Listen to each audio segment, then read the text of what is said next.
환경부 장관님, 네. 가습기 살균제 피해에 대해서 지금 그 문제가 불거진 지 13년 그리고 소송이 시작된 지 10년 만에 이게 국가 책임이 인정됐는데요.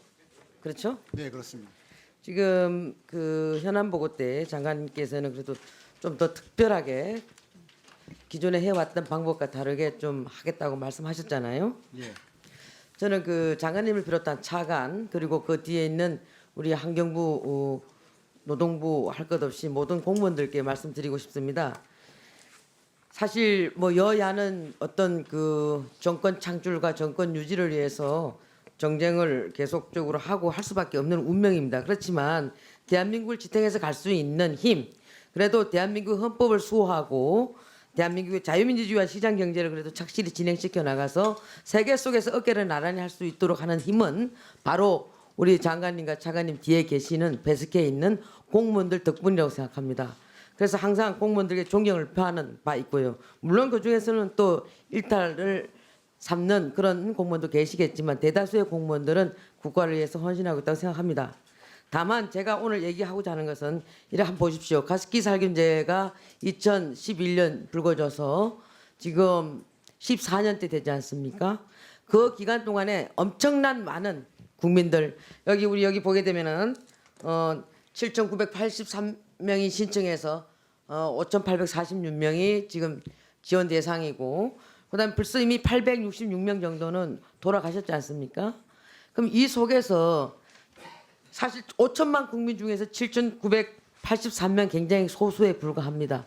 그러나 돌아가신 분들 한 분 한 분 한 분의 그 목숨, 생명 이 부분은 어느 곳에서 우주의 무엇과도 바꿀 수가 없는 거 아니겠습니까? 특히 그분들의 유가족들 같은 경우에는. 근데 지금 국가 책임을 인정하는데 13년, 그다음에 소송한 지 10년 만에 이 문제가 지금 이제 드디어 이렇게 국가 책임이 있다. 뭐 때문에 국가 책임이라고 했을까요, 장관님? 국가가 화학 물질이나 여러 가지 유해 성분에 대해서 조금 더 국민들에게 그 위험성을 알리고 관리를 철저히 하지 못했기 때문이라고 생각합니다. 충분한 심사, 평가 또는 안정성 검증도 안 한 것을 유독물이 아니라고 일반인에게 공표했다는 거 아니겠습니까? 이 사실이 15년 전이나 14년 전이나 13년 전이나 지금이나 이거는 변하지 않았지 않습니까? 그죠? 그런데 이것을 갖다가 이렇게 국가가 책임을 인정하는 데 엄청난 시간이 걸렸어요. 이 안정성 검증, 심사, 평가하신 것을 유독물이 없다라고 한 것은 팩트입니다. 근데 이 부분을 조금 더 공무원들이 좀 빨리 움직이고 좀 더 국가 책임을 빨리 인정할 수 있도록 했더라면은 이분들이 그렇게 고통스럽고 힘들지는 않았을 것입니다. 그래도 좀 심리적으로는 덜 좀 힘들었을 거라는 얘기죠. 지금 어린아이들 그때 벌써 어린아이로 세상에 나왔던 분들은 지금 벌써 이제 중학생 정도 됐겠죠. 그죠? 얼마나 고통스럽고 힘들겠습니까? 제가 그 처음에 국회에 들어왔을 때 그분들이 어린아이를 그대로 산소호흡기를 끼고 저희 방에 온 적도 있고 이렇습니다. 환자가 한 분 집에 계시면은 온 집안이 정신적으로 또 육체적으로 굉장히 고통이 심합니다. 가정이 어느 정도 피폐해진다고 보면 됩니다. 여기에 대해서 왜 공무원들은 정권이 뭐 여당이 정권을 잡았던 야당이 정권을 잡았던 이 부분에 대해서는 명확하게 정확하게 얘기를 해야 됨에도 불구하고 흔들려서는 안 된다. 좀 늦었습니다만은 이 국가 책임에 대해서 또 환경부 장관님 군께 사과하실 용이 있으십니까? 네, 아까 인사 말씀드릴 때도 진심으로 송구하다는 말씀을 드렸듯이 저희들 가족의 문제로 생각하면서 좀 더 박차를 가해서 문제가 근본적으로 해결될 수 있도록 하겠습니다. 피해 보상에 대해서는 여러 가지 말씀하셨습니다. 일괄적으로 보상을 지원하신 분들에게는 일괄적으로 하겠다.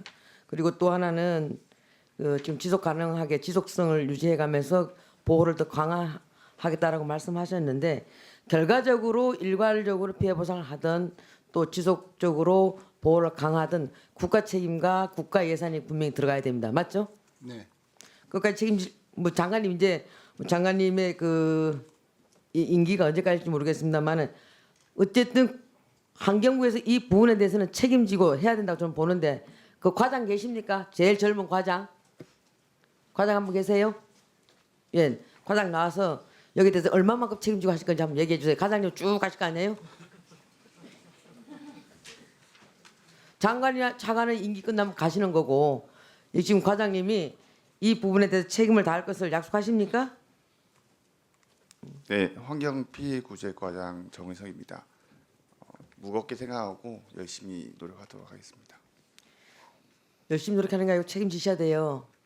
네, 여기 대해서 국가가 이제 국가 책임 인정된 만큼 국가 예산도 저기 투입될 수밖에 없고 거기서 좀 더 피해자 보호적인 측면에서 공무원들 일을 해주십사 하는 말씀을 드리는 거예요. 명심하도록 하겠습니다.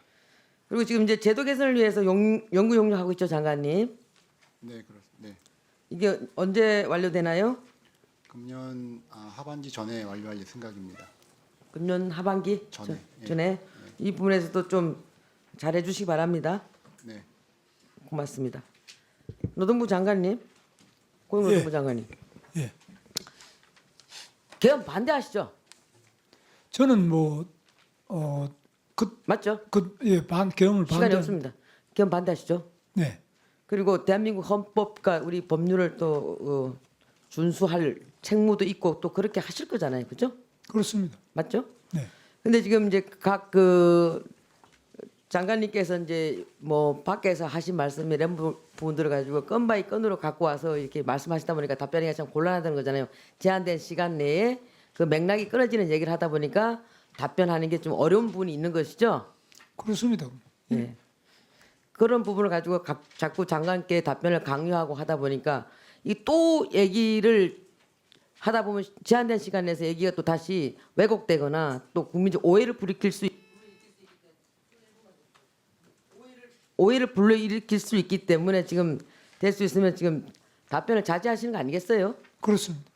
지금 그 보니까 뭐 아까 뭐 저 우리 종현 의원님께서 여러 가지 이제 말씀을 주시고 군을 장악하지 않으면 계엄을 뭐 못한다라고 하신 말씀은 저는 아마도 계엄은 안 된다는 투로 말씀하신 부분들이 이게 또 곡해돼서 그렇게 나간 걸로 저는 이해가 됩니다. 그래서 장관께서 하신 말씀도 이렇게 이해하신 분도 있고 저렇게 이해하시는 분들도 계시는데 지금 그 여러 가지로 답변을 자제하시는 건 저는 맞다고 생각합니다. 지금 이제 우리 오 요한나 분의 어떤 그런 그 직장 내 괴롭힘으로 해서 여러 가지 이제 말씀들을 나누고 있습니다. 지금 5인 미만 사업장, 특고, 프리랜서 여기 계시는 분들이 대부분 근로기준법 적용자임에도 불구하고 또 적용자가 됨으로 인해서 여러 가지 어려움을 겪고 있는 분들, 특고, 프리랜서 지금 근로자성 문제 가지고 시비를 붙고 있는 분들에 대해서는 총체적으로 이제는 대한민국 총체적으로 이제 이 부분에 대해서는